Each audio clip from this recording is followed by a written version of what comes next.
అద్భుత రాజధాని. అందమైన యువరాణి శిరీషశిల యొక్క పేరు ప్రతిధ్వనిస్తుంది. కాని ఆమెపై మాయ శాపముంది. ఆమెను గెలుచుకోవాలంటే 3 పరీక్షలు తప్పనిసరి.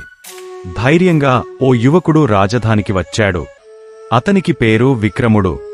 అతని మనసులో ఒకే ఆలోచన, ఈ పరీక్షలు దాటి ప్రేమను గెలవాలి. మొదటి పరీక్ష, అగ్ని మడుగు. ఎదురుగా అగ్నిగుహ. ఎవరైనా లోపలికి వెళ్తే అగ్నిలో కాలిపోతారు. కాని గోడలపై ఓ రహస్య సంకేతముంది.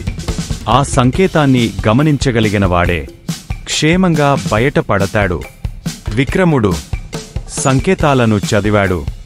మెల్లగా, ధైర్యంగా గుహలోకి ప్రవేశించాడు.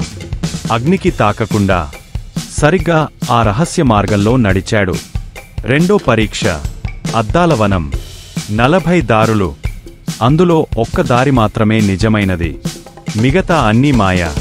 ఎవడైనా తప్పు దారి వెళ్తే గల్లంతే. విక్రముడు ప్రతిబింబాలను గమనించాడు. నిజమైన దారిని కనుగొన్నాడు. ఆ దారిలో అడుగుపెట్టాడు. మరో విజయం గెలుచుకున్నాడు. మూడో పరీక్ష, నాగదేవత సవాల్. విషసర్పాల వనం. చుట్టూ సర్పాలు, మధ్యలో నాగదేవత కాపలా. విక్రముడు తన మంత్రశక్తిని వినిపించాడు. సర్పాల గమనాన్ని ఆపేశాడు. నాగదేవత సంతోషించి మార్గాన్ని ఇచ్చింది. చివరి ప్రశ్న, శిరీషశిల. ఇప్పుడు స్వయంగా శిరీషశిల ముందుకు వచ్చింది. ఆమె చిరునవ్వుతో ప్రశ్న వేసింది. ఈ ప్రపంచంలో మాయ ఎంతో శక్తివంతమైనది. కాని దీన్ని మించి శక్తివంతమైనది ఏమిటి? విక్రముడు ఇలా చెప్పాడు, ప్రేమ. ప్రేమకి మాయకంటే గొప్ప శక్తి ఉంది. ప్రేమ సత్యంగా ఉంటే ఏ మాయా నిలబడదు. ఆ సమాధానం మాయ శాపాన్ని తొలగించింది.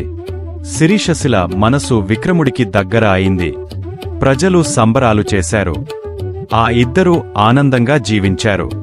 తెలివి, ధైర్యం, ప్రేమ ఉంటే ఏ పరీక్షైనా గెలవచ్చు.